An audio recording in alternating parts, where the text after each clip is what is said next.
बिस्मिल्लाहिर्रहमानिर्रहीम। नाजरीन, आप देख रहे हैं प्रोग्राम फेस टू फेस। मैं हूं शहजाद हुसैन बट। नाजरीन, 6 नहरों का मसला और नहरों के मामले पर कौन कर रहा है सियासत, जबकि गवर्नर पंजाब जो हैं वो मौजूदा हुकूमत के हवाले से कह रहे हैं कि एक दिन भी हुकूमत पीपल्स पार्टी की हिमायत के बगैर नहीं चल सकती, जबकि बिलावल साहब कह रहे हैं कि कैनाल्स का मंसूबा जो है वो हम बिल्कुल मुस्तरद करते हैं और इसे मुकम्मल नहीं होने देंगे। लेकिन मुस्लिम लीग नून की जानिब अगर मैं गौर करूँ तो वो तो वाज़िया तौर पर कह रही है कि सदर ने नई कैनाल्स के मंसूबे पर मंजूरी भी दे दी है। नाज़रीन, इस हवाले से मैं तफसीली गुफ्तगू करूँगा तर्जमान सिंध हुकूमत सादिया जावेद साहिबा से, लेकिन इसके साथ साथ मैं सेकंड टॉपिक पे भी आपको लेके चल रहा हूँ। मैं पंजाब में गाड़ियों के हवाले से कार स्टेशन बनाने पर पाबंदी और गाड़ियां धोने पर पाबंदी, कितना जुर्माना होगा और ख़ास तौर पर पंजाब को जल्द खुश्क साली का सामना करना पड़ रहा है, इस हवाले से मैं दूसरे टॉपिक पे बात करूंगा सेक्रेटरी माहौलियात राजा जहांगीर साहब से। जबकि इंटरनेशनल टॉपिक जो मेरा थर्ड टॉपिक है आज का, उस पर हम बात करेंगे अमेरिका समेत पूरी दुनिया में सदर डोनाल्ड ट्रंप के खिलाफ मुजाहरे हैं, अमेरिका जवाल की तरफ है और ख़ास तौर पर ट्रंप के आने से पाकिस्तान के अमेरिका के साथ ताल्लुकात जो है वो बेहतर होंगे या बदतर होंगे, और सुलह की कोशिश भी कर रहा है अमेरिका ईरान के साथ और हमले की भी बात कर रहा है। इंतहाई काबिल एहतराम इस टॉपिक पर मेरे साथ होंगे अमेरिका में सफ़ीर रहे हैं साबिक सफ़ीर अमेरिका मसूद खान साहब होंगे, जबकि प्रोग्राम के आखिर में तर्जुमान जलालुल फरा गज़ा जो है वो मैं आपसे उस टॉपिक पे बात करूंगा और उनसे जानूंगा कि फ़लस्तीन में इसराइली कत्लो गारत जो है, ख़ास तौर पर माइक्रोसॉफ्ट कंपनी ने इल्ज़ाम लगाया है और इसराइली फ़ौज का जो झूठा प्रोपेगेंडा है वो सामने आ गया है। लेकिन सबसे पहले हम इंतहाई काबिल एहतराम सादिया जावेद साहिबा हमारे साथ मौजूद हैं, तर्जुमान हैं सिंध हुकूमत की। सादिया साहिबा, अस्सलाम वालेकुम। जी वालेकुम अस्सलाम, थैंक यू वेरी मच कि आपने मुझे इनवाइट किया। काबिल एहतराम सादिया जावेद साहिबा, प्राइम मिनिस्टर ने पीपल्स पार्टी की क़यादत को यकीन दिलाया है कि दरिया सिंध से कैनाल्स निकालने के मामले पर मिल बैठ कर जो है गुफ्तगू शनीद बातचीत कर लेंगे। मैं आपसे मोहतरमा ये जानना चाहता हूँ कि हुकूमत ने पीपल्स पार्टी से कोई मुज़ाकरात के लिए टाइम फ्रेम जो है वो अभी तक मुकर्रर किया है, और क्या नहरों के मामले पर मुज़ाकरात ये 2 सियासी जमातों के हो रहे हैं या 2 सूबों के, क्या कहेंगी? बिस्मिल्लाहिर्रहमानिर्रहीम। देखें, ये पाकिस्तान का मसला है, 2 सियासी जमातों का मसला नहीं है कि अगर हम कहें कि ये नून लीग का मसला है या ये पाकिस्तान पीपल्स पार्टी का मसला है, नहीं, ये बिल्कुल सूबे सिंध का मसला है। आप देख रहे हैं कि सूबे सिंध की अवाम सरापा एहतजाज है इन 6 मुतनाज़ा किनालों पर, और मेरे चेयरमैन पाकिस्तान पीपल्स पार्टी बिलावल भुट्टो जरदारी साहब ने भी 4 अप्रैल को अपनी तकरीर में प्राइम मिनिस्टर को मुखातिब करके ये कहा है कि जो मंसूबा मेरी आवाम को नामंजूर है उसमें मैं शहबाज शरीफ साहब आपका साथ नहीं दूंगा, मैं अपनी आवाम के साथ खड़ा होऊंगा। अब ये जो मंसूबा है ये मुतनाज़ा है, क्योंकि अभी आपका मेरा ख्याल से दूसरा टॉपिक इस हवाले से कि देखें पाकिस्तान में पानी का बहरान है, ड्रोट खुश्क साली की पेश गोई कर दी गई है। इरसा खुद कह रहा है कि हमारे पास सिस्टम में पानी नहीं है। जब आपके पास सिस्टम में मौजूदा सिस्टम में पानी नहीं है तो आप 6 नई किनाले निकाल के उनके लिए पानी कहाँ से लाएंगे? तो सवाल तो सीधा सीधा है। लेकिन शहबाज शरीफ साहब ने अभी तक हमारी डिमांड है कि सीसीआई का इजलास बुलाया जाए, क्योंकि सीसीआई एक कॉन्स्टिट्यूशनल फोरम है, वहाँ बुलाया जाए और इस मामले पर जो हमने वहाँ दरख्वास्त दी हुई है इस पर बात की जाए। काबिल एहतराम सादिया जावेद साहिबा, आपके चेयरमैन ने भी फरमाया है कि ये हम नहीं बनने देंगे, आपकी सिंध की आवाम का भी मुतालबा है, आपका सीएम भी कह रहा है, गवर्नर पंजाब भी कह रहा है, सारी बातें मैं आपकी तस्लीम करने को तैयार हूँ, और आप स्पोक्समैन हैं सिंध की, जबकि मेरी पंजाब की स्पोक्समैन उज़मा बुखारी हैं, वज़ीर इत्तलात है, वो कहती है प्रेसिडेंट ऑफ पाकिस्तान ने दस्तखत कर दिए। उसके बाद बिलावल साहब का ये कहना, ये क्या है फिर?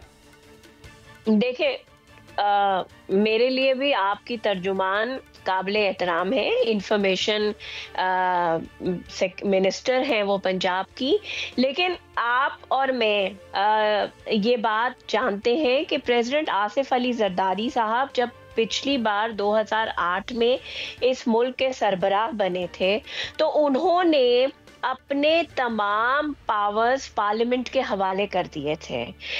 एग्जीक्यूटिव ऑर्डर पे प्रेसिडेंट साइन ही नहीं कर सकते या प्रेसिडेंट ऑर्डर दे ही नहीं सकते।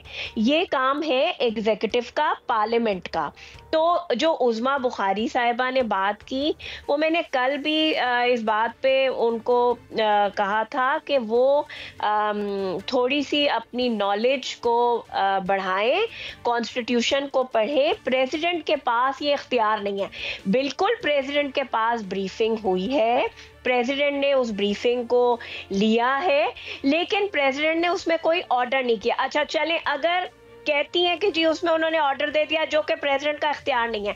उसके बाद प्रेसिडेंट साहब ने वाज़े तौर पे पार्लियामेंट के मुश्तरका इजलास में खड़े होकर ये कहा है, तकरीर के दरमियान ये कहा है कि मैं इस मुतनाज़ा मंसूबे के मैं खिलाफ हूँ।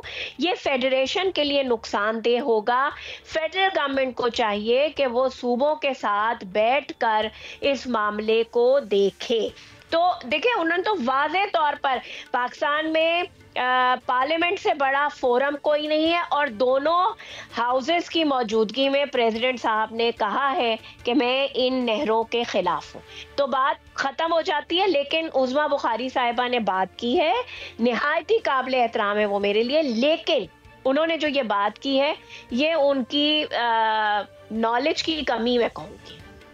आप ठीक फरमा रही होंगी, ये मुल्की मफाद में सूबा है, हम सब का इस बात पे कंसेंसस है। लेकिन मुझे ऐसा लग रहा है कि आपके सिंध का वोट तो पीपल्स पार्टी का नहीं टूट रहा, इस वजह से सरापा एहतजाज है पीपल्स पार्टी।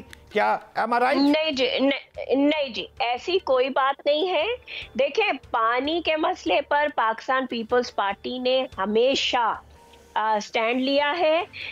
कालाबाग डैम का मंसूबा जब बनाने के लिए उस वक़्त के डिक्टेटर परवेज़ मुशर्रफ ने कोशिश की थी, तो बीबी शहीद ने हमें उस वक़्त खुद लीड किया था।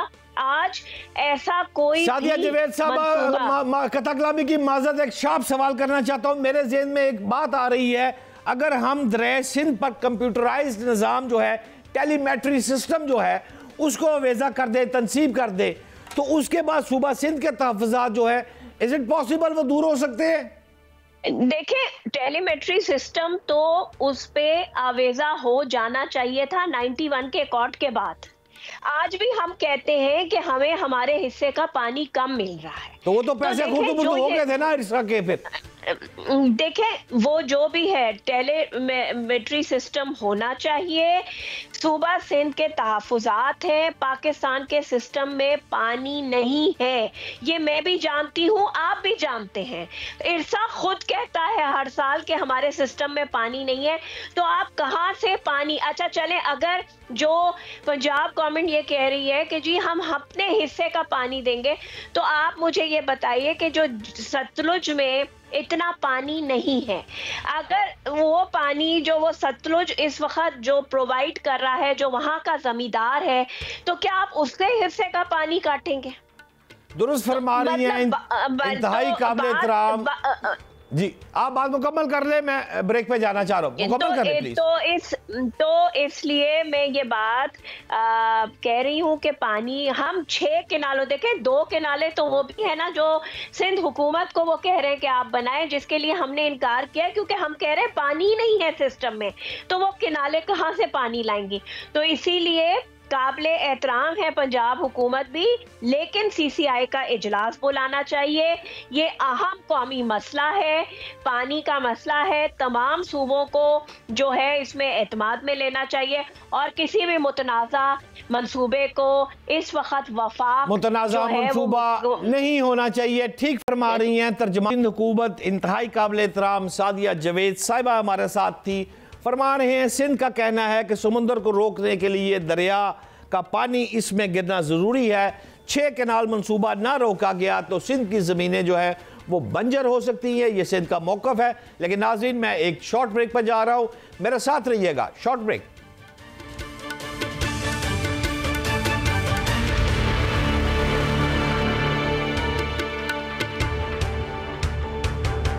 Welcome back. महकमा मौसमियात की रिपोर्ट के मुताबिक पंजाब में खुश्क साली के खदशे का अलर्ट जो है वो जारी हो चुका है। इस हवाले से बात करने के लिए मेरे साथ मौजूद है सेक्रेटरी माहौलियात इंतहाई काबिल एहतराम राजा जहांगीर साहब। राजा साहब अस्सलाम वालेकुम। वालेकुम सलाम भट्ट साहब। वालेकुम सलाम जी। राजा साहब, ये बताइएगा कि गुज़श्ता 5 सालों में 42% बारिशें जो हैं वो कम हुई हैं। मौसमियाती तब्दीली की वजह से पाकिस्तान बेमौसमी सैलाब और आफात की जद में आ रहा है। मौसमियाती तब्दीली में पाकिस्तान का हिस्सा फ़क्त कुछ पॉइंट्स है। पाकिस्तान तो हर साल जो है वो COP में जाता है। मैं आपसे ये जानना चाहता हूँ किबला कि अभी तक क्लाइमेट चेंज जो है इसमें हमारी कोई कामयाबी हासिल हुई है हमें? Thank you very much. आपने बड़ा अहम नुक्ता भी उठाया और बहुत अच्छा ये सेगमेंट भी आप कर रहे हैं। इसमें 3 चीज़ें हैं जी। एक तो ऑफ कोर्स जैसे खुद की क्लाइमेट चेंज की जो वेदर पैटर्न है पूरी दुनिया भर में वो चेंज हो रहा है। चाहे बारिशें हो, चाहे गर्मी हो, चाहे पानी हो, चाहे हेल स्टॉर्म हो, ये पूरी दुनिया में इस वक्त चेंज है। लेकिन 2 चीज़ें अहम हैं और वो है एक हमारी रूरल प्रैक्टिसेस, हमारे फार्मर्स की एग्रीकल्चर प्रैक्टिसेस, और दूसरी हमारी अर्बन प्रैक्टिसेस जो हम जो शहरों में रहते हैं, हम पानी के साथ क्या करते हैं। जो तो पहला हिस्सा है जो आपने क्लाइमेट चेंज की बात की, हमारी तैयारी होनी चाहिए कि जब फ्लड आए तो हम पानी स्टोर कर सकें और जब पानी बारिश ना हो रही हो तो हम उस पानी का इस्तेमाल कर सकें। भी भट्ट साहब, जो अभी आपने नुक्ता उठाया कि 42% कम बारिश हुई है, आपका पोठोहार रीजन डिस्टर्ब हुआ है, आपका चोलिस्तान जो सदर्न पंजाब डिस्टर्ब हुआ है, आपके सदर्न पंजाब के कुछ इलाके डिस्टर्ब हुए हैं। क्योंकि बारिश के पानी से सिर्फ ये नहीं कि मौसम बेहतर हो जाता है, इसके लिए आपकी ज़राअत, आपकी बायोडाइवर्सिटी, आपकी वाटर स्टोरेज, ये सारी की सारी इफेक्ट करती है। मैं सिर्फ पिंडी की हद तक आपको बता दूं कि हर साल पिंडी में 1.3 मीटर पानी ज़ेरे ज़मीन नीचे जा रहा है मज़ीद। आप अंदाज़ा कर सकते हैं कि पिंडी जैसे शहर में 3 सोर्सेज हैं पानी के। एक सिमली डैम है, रावल लेक है और आपकी खानपुर डैम है। उसके बावजूद चूँकि आबादी बढ़ रही है, हमारी अर्बन स्प्रॉल, हमारी जो शहरों की अपनी वो यूनिट्स भी बढ़ रही हैं और शहरों की तादाद भी बढ़ रही है, उसकी वजह से वाटर पे बहुत ज़्यादा स्ट्रेस है, उसकी कंजप्शन पे। लेकिन जो सिविलाइज्ड वर्ल्ड है और जो हमें एक्सपर्ट बताते हैं वो है पानी को बचाना, वाटर कंजर्वेशन इसको कहा जाता है। मैं आपको एक छोटी सी बात यहाँ पे बताता चलूँ कि व्हाट्सअप जो सिविलाइज्ड या मॉडर्न वर्ल्ड है वो हर बंदे को इजाज़त नहीं देती कि वो अपने घर में बोरिंग करके पानी निकालना शुरू कर दे। ये उसी तरह है जिस तरह तेल निकाला जाता है, क्योंकि पानी अब तेल से महंगा होता जाए। जितना हमारे पूरे के पूरे निज़ाम में कहीं वाटर मीटर नहीं निकलते। इस दफ़ा भी हाई कोर्ट ने इस पर कॉग्निजेंस ली है। हाई कोर्ट ने वासा को भी कहा है कि जी वाटर मीटर्स लगाएं। और क्योंकि जब तक हम पानी, जैसे बिजली का बिल है देना पड़ता है, अब लोग बिजली बचा के देते हैं, इसी तरह पानी का बिल देना पड़ेगा, तो उसके लिए भी फिर आपको पानी बचाएंगे आप। जबकि हमारे देहातों में जो हमारे फार्मर्स हैं वो फ्लड इरीगेशन को देखते हैं। दुनिया से आ चुकी हुई है जो हमारा वाटर स्प्रिंकलिंग सिस्टम होता है, इरीगेशन जिसको कहा जाता है, कि वहाँ पे एक एक कतरा डाला जाता है सीड के साथ। हमारे यहाँ पूरी की पूरी फसल, पूरी ज़मीन को फ्लड किया जाता है इरीगेशन के साथ, क्योंकि पानी को ना होने की उसकी कीमत होती है। और आपके इल्म में है कि अब तो हम सोलर ट्यूबवेल्स पे जा रहे हैं। अब खुदा न खास्ता ये ना हो और आपका पूरे का पूरा जितना नहरी निज़ाम है जो पंजाब का या जितना भी इरीगेशन का निज़ाम है वो एक फसल के लिए 1 साल में बना था, अब 3-3 फसलें हम ले रहे हैं। जाहिर है जब 3 फसलें लेंगे और उसके लिए जाहिर है हम फूड सिक्योरिटी की बात कर रहे हैं, आपको पानी की ज़रूरत ज़्यादा पड़ेगी।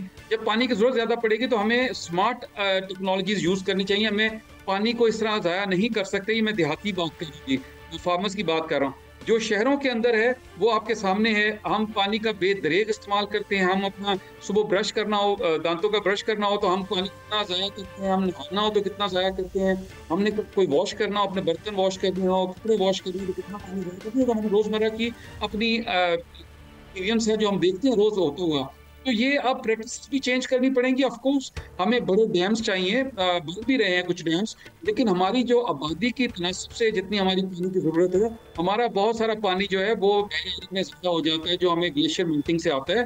अभी भी आपके सामने तरबेला तो अभी ठीक है, मंगला में तो काफ़ी नीचे गया, लेकिन आप चूँकि स्नो मेल्टिंग शुरू होगी तो ये दोबारा से रिप्लेनिश हो जाएगा पानी, लेकिन पानी बचाना ज़्यादा इंपॉर्टेंट है जी।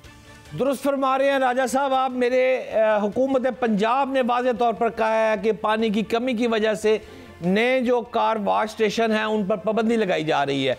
तो इस हवाले से मेरे ज़हन में दो बातें आ रही हैं। पहली बात तो क्या सूरत हाल पानी की किल्लत के हवाले से ये पाबंदी लगाई जा रही है, और दूसरी बात पूछना चाहता हूँ कि जो स्टेशन पहले से चल रहे हैं वो गाड़ियाँ राजा साहब इसी तरह धोते रहेंगे? भट्ट साहब बहुत अच्छा सवाल किया आपने। भट्ट साहब इस वक्त पंजाब भर में 1157 के करीब जो है जो कमर्शियल कार वॉश हैं, जिसको सर्विस स्टेशन कहा जाता है, वो रजिस्टर्ड हैं जी। अब ये कमर्शियल कार वॉश एक कार धोते हुए 400 लीटर पानी इस्तेमाल करते हैं। 400 लीटर आप समझ सकते हैं कि इंसानी कंजम्पशन अगर देखें तो अगर एक इंसान को 1 लीटर पीना पूरे दिन में, तो 400 बंदा जो है उसको उसके पीने का पानी इस्तेमाल हो रहा है सिर्फ एक कार के धोने में जी।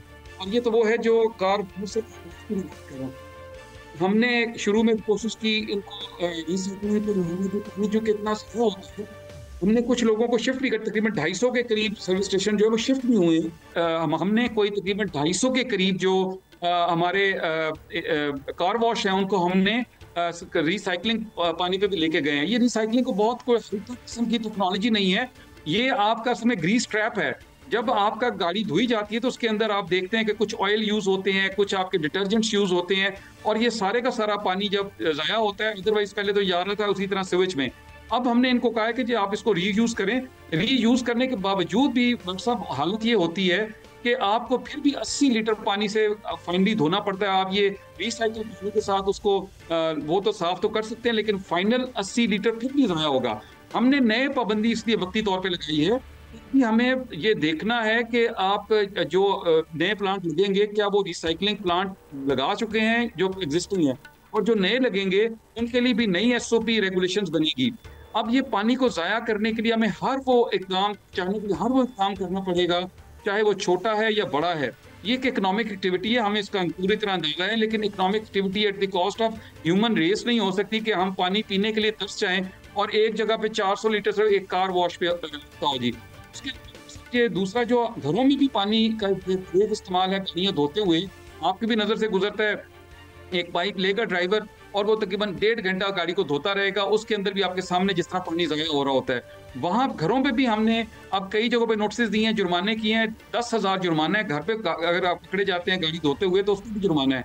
इसके अलावा गाड़ी धोने का 10,000 रुपया जुर्माना जी, तो बिल्कुल जी। कितने जुर्माने अब तक हो चुके हैं राजा साहब?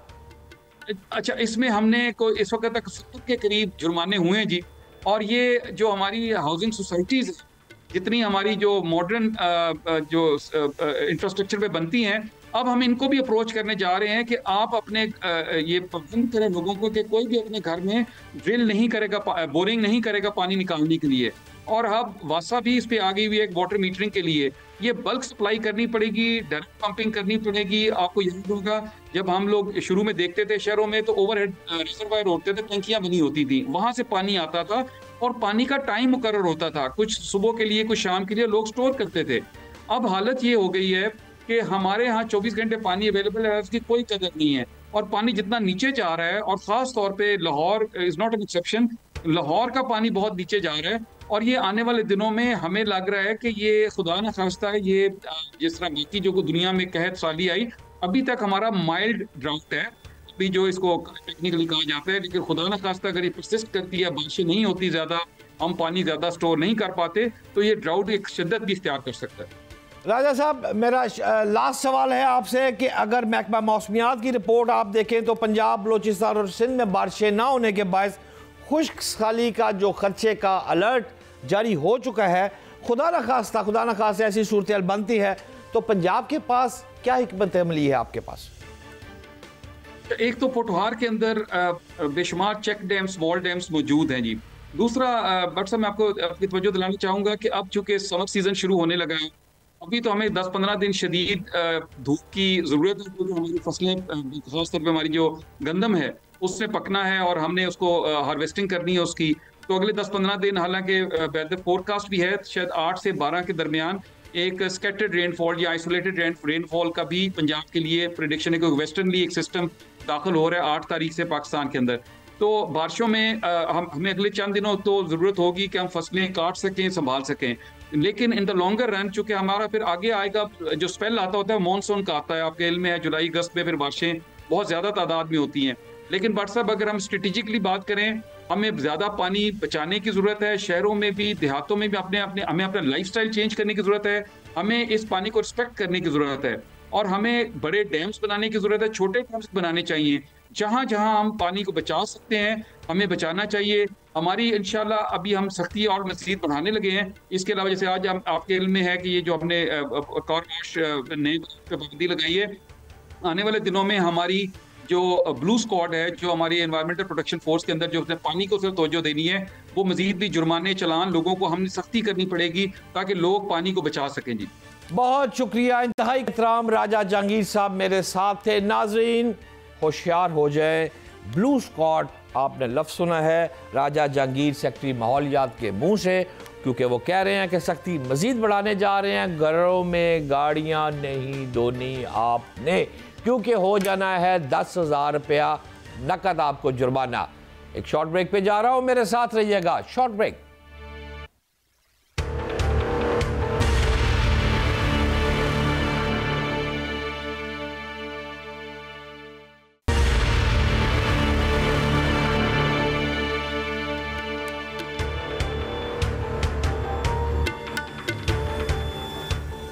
वेलकम बैक नाजरीन। इंटरनेशनल अमूर पर बात करने के लिए मसूद खान साहब साबक सफ़ीर बराए अमरीका तैनात रहे, इंतहाई काबिल एहतराम है।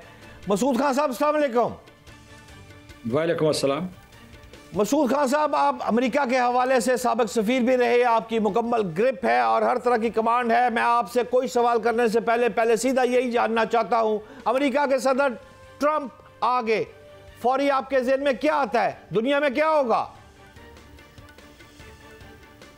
वो इंतखाबात में कामयाब हुए हैं, लेकिन जब से वो आए हैं सारी दुनिया में भूचाल है, ज़लज़ला है, और उसकी वजह ये है कि वो पे दर पे आसमान की बिजली की रफ्तार से कुछ फ़ैसले कर रहे हैं, जिसका रद्दअमल आ रहा है वो सारी दुनिया के सदर मकामों से आ रहा है। और उसके अलावा ख़ुद अमेरिका से आवाज़ें उठी हैं, क्योंकि उनके हलीफ जो हैं, उनके मुखालिफ या अमेरिका के शहरी जो है, उनकी बहुत सी पॉलिसियों से इख्तलाफ करते हैं और वो समझते हैं कि ये पॉलिसियाँ अमेरिका के अजीम तर मफादात में नहीं हैं। इसी तरीके से जो आलमी निज़ाम जिसकी अमेरिका रहनुमाई कर रहा था और जिसमें उसके हलीफों का एक हल्का था, वो भी बहुत ही बुरे तरीके से मुतासर हुआ है। तो शदीद रद्द-ए-अमल है सारी दुनिया में। मसूद खान साहब, आप दुरुस्त फरमा रहे हैं, आपने फिक्रा भी ठीक कहा कि रद्द-ए-अमल आ रहा है, जबकि मेरी निगाह के मुताबिक सदर ट्रंप की टैरिफ गेम के बाद शदीद रद्द-ए-अमल आ रहा है। आप अगर महसूस करें, कनाडा, मैक्सिको और चीन ने भी अमेरिका पर सख्त किस्म का जो टैरिफ है वो भी लगा दिया है। पूरी यूरोपीय यूनियन मुझे तो नाराज नजर आ रही है। ग्लोबल ट्रेड वार का खतरा भी मैं महसूस कर रहा हूं। मसूद खान साहब, आपसे जानना यह चाहता हूं कि अमेरिकी सदर जो है वो गिव एंड टेक करेंगे या फिर अपने फैसले पर डटे रहेंगे? इससे पहले जो उन्होंने मेक्सिको और कनाडा के ऊपर पाबंदियां लगाई थी और टैरिफ लगाए थे, उसमें तो उन्होंने जो है गुफ्त शुनीद का सिलसिला शुरू किया। उनको जितनी भी सैंक्शंस या टैरिफ लगाए थे उनको मुलतवी करते गए ताकि उनके साथ अच्छे शराइत के ऊपर कोई समझौता हो सके। ये जो अभी उन्होंने किए हैं, इन्होंने सारी दुनिया इसकी जद में आ गई है। 100 से ज़्यादा ममालिक उसकी जद में आ गए हैं, उनके दोस्त दुश्मन तमाम ममालिक आ गए हैं। और जो है चीन इस पोजीशन में है कि वो जो पूरा रिटेलिएशन कर सकता है। इसी तरीके से दूसरे ममालिक भी, यूरोपियन यूनियन भी सोच रही है। लेकिन असल मसला ये है कि लोग ये सोच रहे हैं, ख़ुद अमेरिका के अंदर सोच रहे हैं कि ये जो इन्होंने पाबंदियां लगाई हैं इससे अमेरिका को नुकसान होगा या फ़ायदा होगा, क्योंकि वो चाहते हैं कि जी जो ऑटो इंडस्ट्री है उसको तक़वियत मिले, लेकिन उसका उल्टा असर हो रहा है। वो ऑटो इंडस्ट्री बुरे तरीके से मुतासर हो रही है। और जो भी सदर होता है या जो भी कोई रहनुमा होता है किसी मुल्क का, उसे ये देखना होता है कि मार्केट की प्राइसेस क्या हैं। तो फौरी तौर पर जो पाबंदियाँ लगाई गई हैं उसकी वजह से ये कभी इम्कान है कि जो ग्रोसरीज़ हैं, उसके अलावा फ्यूल है या इस किस्म की शहरियों की आम ज़रूरतें, उनकी कीमतें बढ़ जाएंगी। और जिस तरीके से जिस सनत का और जिस किस्म की मैन्युफैक्चरिंग का वो आगाज़ करना चाहते हैं अमेरिका में, शायद वो ना हो पाए। इसी वजह से अमेरिका में एक ये वजह है और दूसरी और वजूहात हैं जिसकी वजह से अमेरिका में तकरीबन 1200 मकामात के ऊपर जो है सैटरडे को यानी कल जो गुज़र गया है और अमेरिका का ख़त्म हुआ है, क्योंकि यहाँ वक्त का भी फ़र्क है, तो 1200 शहरों में एहतजाज हुआ है और दुनिया भर में भी एहतजाज हुआ, ख़ास तौर से यूरोप में। दुरुस्त फरमा रहे हैं आपने। 1200 एहतजाजी मुजाहरे अमेरिका में हुए और 50 रियासतों में हज़ारों अफराद ने इसमें शिरकत भी की है। किबला, मैं आपसे ये जानना चाह रहा हूँ, आप चूँकि अमेरिका में सफ़ीर रहे हैं और अमेरिका के निज़ाम को मुझसे बहुत ज़्यादा बेहतर तौर पर जानते हैं, सदर ट्रंप अमेरिकी मौशियत और सियासत का मुस्तकबिल जो है, मुझे तो कोई अच्छा नहीं लग रहा। आपको अच्छा लग रहा है? नहीं जी, फ़िलहाल तो बिल्कुल अच्छा नहीं लग रहा। और उसके बाद ये है कि सदर ट्रंप और इलॉन मस्क जो है वो कायम हैं अपने इक़दामात के ऊपर। जो उनकी काबीना भी है वो भी कहते हैं कि जनाब आपने जितना एहतजाज करना है कर लें, क्योंकि उनकी फ़र्स्ट अमेंडमेंट के तहत अमेरिकी शहरियों को हक़ पहुंचता है। लेकिन वही कह रहे हैं कि इससे उनके इक़दामात में कोई तब्दीली नहीं आएगी। लेकिन जो इस वक्त एहतजाज हो रहे हैं उनमें वो तबके शामिल हैं जो बराह रास्त मुतासर हुए हैं। मतलब 2 लाख के करीब फ़ेडरल एम्प्लॉइज़ को फ़ारिग कर चुके हैं। उनका मंसूबा है कि 5 लाख को फ़ारिग करेंगे। बड़े बड़े इदारे जो है FDA हो या उसके अलावा ये एक इनका थिंक टैंक होता था विल्सन सेंटर, उनके सरबराहों को फ़ारिग कर दिया गया है। उसके अलावा जो है जो इदारे जो है सेहत के सिलसिले में तहकीक कर रहे हैं वो बुरे तरीके से मुतासर हुए हैं। फिर यह है कि जो सोशल सिक्योरिटी, मेडिकेड, मेडिकेयर, इसके ऊपर भी पाबंदियाँ लग रही हैं। और उससे जो आम शहरी या वेटरन्स हैं जिन्होंने मुख्तलिफ़ जंगों में अमेरिका की तरफ से जंग लड़ी, वो बुरे तरीके से मुतासर हो रहे हैं। फिर जो है इनका एक LGBT का ग्रुप जो है, ये सारे के सारे मिल के एहतजाज कर रहे हैं। तो मैं समझता हूँ कि इस वक्त देखते हैं कि कौन इसमें किसकी फ़तह होती है और किसकी शिकस्त होती है। जहाँ तक अब सदर ट्रंप और उनकी टीम का ताल्लुक़ है, वो समझते हैं कि ये अमेरिका को एक मरतबा फिर अजीम क़ुव्वत बनाने में मुमद व मावन साबित हो गए इस किस्म के इक़दामात। लेकिन दूसरी तरफ जो है डेमोक्रेटिक पार्टी और दुनिया के बेशतर ममालिक जिनमें यूरोपियन यूनियन, उनके हलीफ और ऑस्ट्रेलिया शामिल हैं, ये कह रहे हैं कि ये अमेरिका के लिए नुकसानदेह हैं इक़दामात, आलमी निज़ाम के लिए नुकसानदेह हैं और आलमी निज़ाम का शिराज़ा बिखरने पर मुंतज होंगे। खान साहब, आपकी गुफ्तगू से जो मुझे बात समझ आ रही है, और मैं अगर सदर ट्रंप को देखूं तो दुनिया भर के साथ तेज़ी से ट्रेड वार में वो मसरूफ़ है। तो इन तमाम बातों को अगर मैं कंपाइल करूं तो मुझे तो ऐसा फील हो रहा है खान साहब कि ट्रेड वार जो है वो दुनिया को कसाद बाजारी की तरफ ले जा सकती है और अमेरिका खुद भी इस कसाद बारी की जद में आ सकता है। आप मेरे साथ एग्री करेंगे? जी, मैं आपसे पूरा इत्तफाक करता हूँ कि ट्रेड वॉर्स पहले से शुरू हो चुकी हैं। असल में इनकी जो पिछली टर्म थी 2016 से 2020 तक, उसमें भी जो है तजारती जंगें बहुत शुरू हुई और दुनिया मुतासर हुई। लेकिन जब ये वापस आए तो वो जंगें तेज़तर हो गई हैं। दूसरे जो है, आपने ये कहा कि कसाद बाजारी की तरफ जा रहा है अमेरिका, तो ये बिल्कुल दुरुस्त कहा है आपने। और आलमी सतह पे भी कसाद बाजारी हो सकती है, क्योंकि जो इक़दामात अभी चंद ही रोज़ पहले सदर ट्रंप ने किए, उसकी वजह से जो नैस्डैक है या उसके अलावा जो दूसरी स्टॉक एक्सचेंज मजमूई तौर पर जो अमेरिका की है, वो तकरीबन $6.5 ट्रिलियन, ये बहुत बड़ी रकम है, ये कोई मामूली रकम नहीं है, वो ज़ाया कर चुकी है। और इसमें बड़े बड़े टेक जायंट्स भी शामिल हैं, हाई टेक, लो टेक, जो भी देखें जो सनत है वो बुरे तरीके से उसकी जद में आई है। तो कसाद बाजारी शुरू हो चुकी है। अब देखते हैं कि ये सिलसिला जारी रहता है या दोबारा से कोई उसमें मईशत में, आलमी मईशत में और अमरीकी मईशत में जान आती है। लेकिन आपसे मैं मुकम्मल तौर पर इत्तफाक करता हूँ कि ये दोनों रुझानात हैं। अब इसके बारे में ये नहीं कहा जा सकता कि उसमें जो है बैनुल-अक़वामी बरादरी का रद्द-ए-अमल कितना कवी होगा।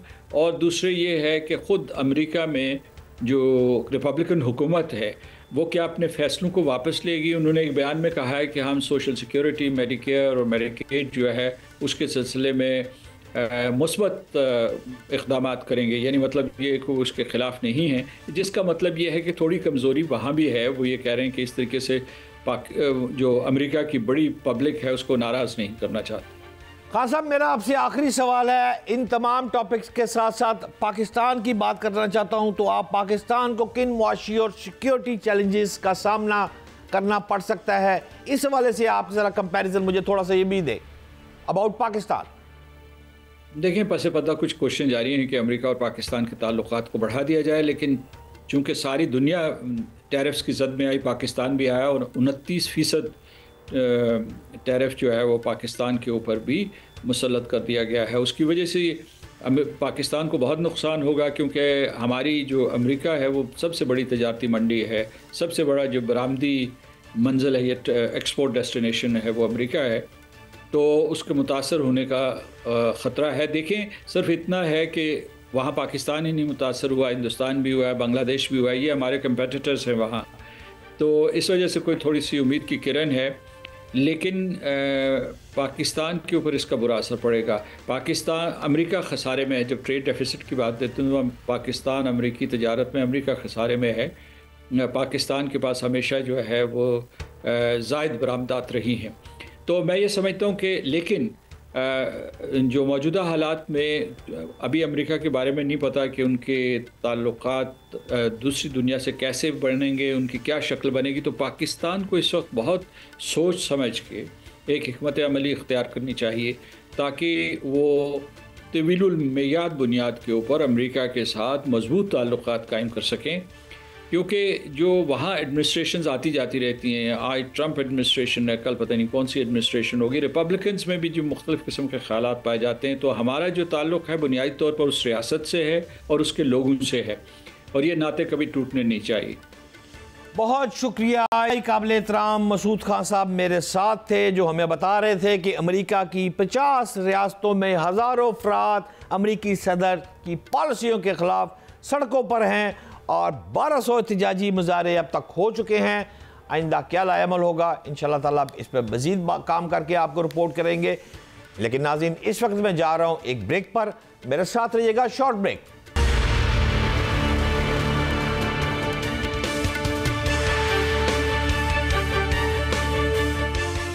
Welcome back.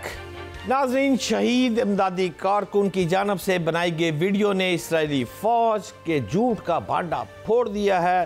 तर्जमान गज़ा स्पोक्समैन जो है जलालुल फरा, मेरे इंतहाई काबिल एहतराम भाई आज मेरे साथ हैं, उनसे मैं बात करता हूँ। जलाल भाई, अस्सलाम वालेकुम। जी वालेकुम सलाम शहजाद साहब। जलाल भाई, माइक्रोसॉफ्ट की 50वीं सालगिरह तकरीब मुनक्कद हुई, उसमें मुलाजमीन ने फ़लस्तीन में होने वाले जो इसराइली मज़ालिम के ख़िलाफ़ बहुत एहतजाज किया। मुस्लिम ममालिक के सरबराह और हुकूमतें खामोश इस वक्त तमाशाई बनी हुई हैं। मैं आपसे ये जानना चाहता हूँ कि इसराइली बर्बरियत रोकने के लिए कोई अमली इक़दाम अभी तक नज़र नहीं आया, क्या वजह है, क्या प्रेशर है? जी बहुत शुक्रिया शहजाद साहब। देखिए, सबसे पहली बात आपके सवाल की तरफ आऊँगा, लेकिन इससे पहले मुझे कुछ बातें कहने दीजिएगा प्लीज़। कि मेरी तरफ से और मेरी आवाम, गज़ा के अवाम की तरफ से हम शुक्रिया अदा करना चाहते हैं। शुक्रिया ट्रंप, डोनाल्ड ट्रंप को शुक्रिया अदा करते हैं कि आपने जो वादा किए हैं कि मशरिक़ वस्ता को जहन्नम बनाने की, आपने गज़ा को जहन्नम वाक़ई में बना तो दिया है, गज़ा को आपने कब्रिस्तान तो बनाया। शुक्रिया उम्मत मुस्लिमा जो तमाशाई खड़े रहे, देखते रहे, इनके सामने हमारे बच्चों के लाशें, हमारे बच्चों का खून, इनके सामने हमारे बच्चों को जलाया जा रहा है। शुक्रिया है उम्मत मुस्लिमा। उम्मत मुस्लिमा और अरब ममालिक को भी शुक्रिया अदा करना चाहता हूँ, जिनके सामने इसराइल की सफ़ाकियत और जारहियत का अपनी उरूज पर हैं। शुक्रिया उम्मत मुस्लिमा कि आपने तो आप लोगों ने गज़ा की आवाम पर ज़रा सा भी आपको रहम नहीं आया। आपको और क्या मज़ीद चाहिए गज़ा के अंदर कि आप जागे? आपको और कितने लाशें चाहिए? हमारे बच्चों के लाशें तो आसमान पे उड़ गए हैं शहजाद साहब। हमारे गज़ा की मिट्टी नज़र नहीं आती है शहजाद साहब। खून खून है गज़ा के अंदर, खून खून है, कब्रिस्तान बनाया गया है, जहन्नम बनाया गया है। उम्मत मुस्लिमा, आप सॉफ्टवेयर की जो बात आपने की, मैं उस तरफ आ रहा हूँ, लेकिन मैं सबसे पहले मैं उम्मत मुस्लिमा से बात करना चाहता हूँ, उम्मत मुस्लिमा से सवाल करना चाहता हूँ। उम्मत मुस्लिमा, और कितना खून चाहिए आपको, और कितनी लाशें चाहिए आपको, और किस चीज़ का इंतज़ार कर रहे हैं उम्मत मुस्लिमा? ये मुझे बताया जाए। उम्मत मुस्लिमा से ये सवाल कर ले शहजाद साहब, ये सवाल कर ले उम्मत मुस्लिमा। सॉफ्टवेयर की मुलाजमी की बात है। अभी सबसे पहले हम अपने घर को देखें कि उम्मत मुस्लिमा के वाकई में उम्मत मुस्लिमा है। वाकई ये रसूल अकरम सल्लल्लाहु अलैहि वसल्लम की उम्मत है कि और क्या चाहिए इनको? जब आपने जैसा फरमाया सॉफ्टवेयर की मुलाजमीन जिनमें अक्सरियत मुसलमान भी नहीं है, वो गज़ा के अवाम की हक में एहतजाज, हमारे उम्मत मुस्लिमा मुजम्मतों के अलावा इनके पास और कुछ भी नहीं है, इजलासों के अलावा और कुछ भी नहीं है। उम्मत मुस्लिमा के पास बयानात के अलावा और कुछ भी नहीं है। उम्मत मुस्लिमा को बताइएगा शहजाद साहब कि फ़लस्तीनी अवाम, गज़ा के बच्चे क़यामत दिन तक आपको माफ़ नहीं करेंगे। उम्मत मुस्लिमा को यह बताइएगा कि इसराइल और अमेरिका मिलकर उम्मत मुस्लिमा को आज़मा रहा है। 500 दिन से आज़माल तो लिया है, देख भी लिया है कि उम्मत मुस्लिमा के अंदर ईमान कितना है। शाहजाद साहब, आज मैं आपको एक रिपोर्ट देता हूं। जलाल भाई, बस और नहीं सुना जा रहा, खुदा का वास्ता नहीं सुना जा रहा, खुदा का वास्ता नहीं सुना जा रहा। आप ये शुक्रिया बार बार कहकर जो बात कर रहे हैं वो मेरे कानों में जिस तरह टकरा रही है। मेरे से अगला सवाल जो मैंने कह रहा, मुझे नहीं समझ आ रही मैंने आपसे क्या पूछना है, लेकिन जलाल भाई मुझे सिर्फ छोड़ दे आज सारे सवालों को। मैं आपसे इसी टॉपिक पे बात करता हूं कि जो हमारी 1 अरब 90 करोड़ मुसलमान हैं, और कौन सी ऐसी टेक्नोलॉजी है जो हमारी मुस्लिम उम्मा के पास नहीं है। मुसलमान उम्मत को अपनी जिम्मेदारी का एहसास भी है, लेकिन कहानी क्या है, क्यों हम इतने बेहिस हैं कि आपकी इस किस्म की गुफ्तगू सुन रहे हैं? क्यों? आपका क्या ख्याल है, हम बेहिस हैं? देखिए शहजाद साहब, हमारी उम्मत मुस्लिमा हो, अरब ममालिक और मुस्लिम ममालिक के पास बहुत कुछ है, सब कुछ है।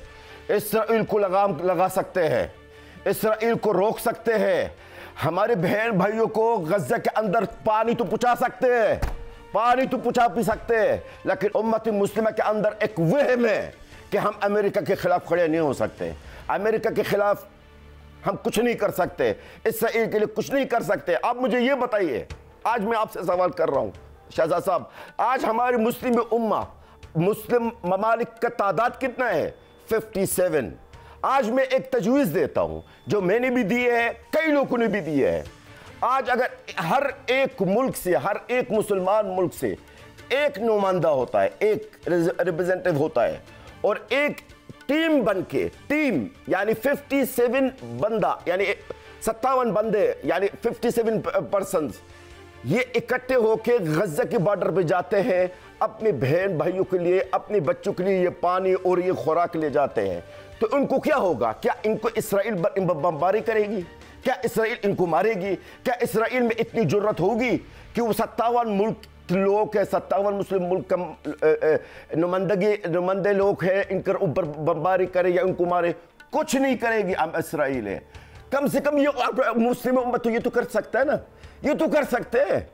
इसराइल ये शहजाद साहब देखिए, हमारे उम्मत मुस्लिमा, मुझे ये बताइए उम्मत मुस्लिमा के पास क्या चीज़ नहीं है? क्या चीज़ नहीं है? अल्लाह के वास्ता उम्मत मुस्लिमा को बोल दो, बोल दीजिए आप कि ये क़यामत सुग़रा गज़ा के अवाम के ऊपर रोक दिया जाए। अल्लाह से डरो, अल्लाह से डरिए। आप दुरुस्त फरमा रहे हैं, हमारे पास तमाम टेक्नोलॉजी मुस्लिम उम्मा के पास है, और हमारा आपके साथ जो जुग्राफियाई है, और कोई ऐसा लेन देन तो नहीं है ना कि हमारा आपका जुग्राफिया हो, या कोई मिनरल्स की बात कर ले, या हमारा कोई लेन देन का कारोबार का हो, हमारा आपका इतना फासला है।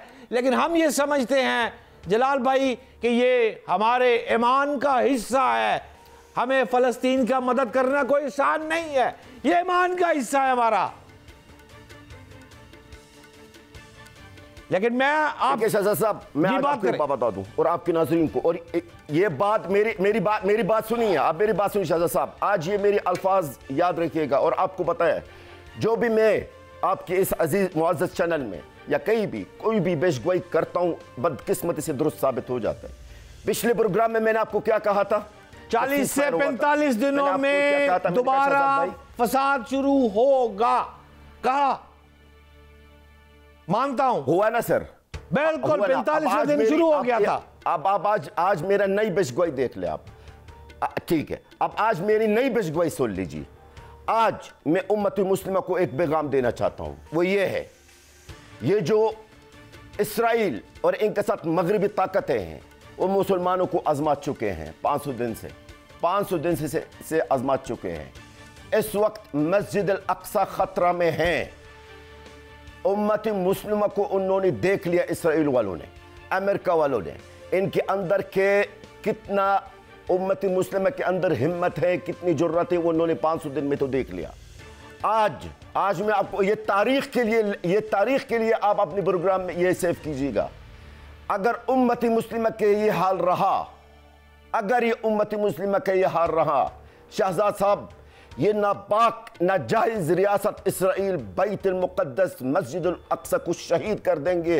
अल्लाह ना करे उस दिन से पहले मुझे रब्बुल इज्जत अल्लाह ताला मुझे मौत दे, लेकिन ये शहीद कर देंगे बैतुल मुक़द्दस मस्जिद अल अक्सा को। ये उम्मत मुस्लिमा को बताइएगा कि आपकी क़िबला अव्वल खतरा में है, खतरा में है। आपको आजमाया जा रहा है 500 दिन से। इन्होंने देख लिया कि आपके अंदर ना हिम्मत है, ना आपके अंदर जुर्रत है, ना आपके अंदर हिम्मत है, तो आपसे उनको कोई डर नहीं होगा और वो शहीद कर देंगे अगर ये उम्मत मुस्लिमा का हाल रहा। दुरुस्त कह रहे हैं जलाल फराज साहब। मेरे साथ थे नाजरीन, जलाल भाई ने जो बातें की है, मैं ईमानदारी से कह रहा हूँ कि मेरे पिछले प्रोग्राम में जो उन्होंने मुझे पहले कहा था कि ये जो मुआहदा हो गया है, ये 40 से 45 दिनों बाद ये फिर जंग शुरू हो जाएगी, इसराइल फिर आएगा, ये बाज आने वाला नहीं है। और ठीक 45वें दिन पे ही ये काम फिर शुरू हुआ है। और आज जलाल भाई ने जो बात की है, मेरा बैतुल मुक़द्दस क़िबला अव्वल ख़तरे में है, तो ये तो बिल्कुल ऐसी बात। नाज़रीन, वैसे आप यकीन कीजिए कि जिस तरह इन्होंने मुझे आज थोड़ा सा जलील किया है, मैंने अपनी शर्मिंदगी महसूस की है। मैंने इनसे कोई सवाल जवाब नहीं किया। 1 अरब 90 करोड़ मुसलमान हैं और टेक्नोलॉजी और हर चीज़ मुसलमानों के पास है। और जब हम ये कहते हैं कि हमारे ईमान का हिस्सा ये है कि हमें अपने मुसलमान भाइयों की मदद करनी है, तो फिर हम फ़लस्तीन की मदद पे नहीं जाते।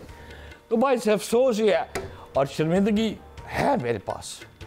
आज के प्रोग्राम के लिए इतना ही। इंशाल्लाह अगले हफ्ते फिर मिलेंगे। पाकिस्तान जिंदाबाद।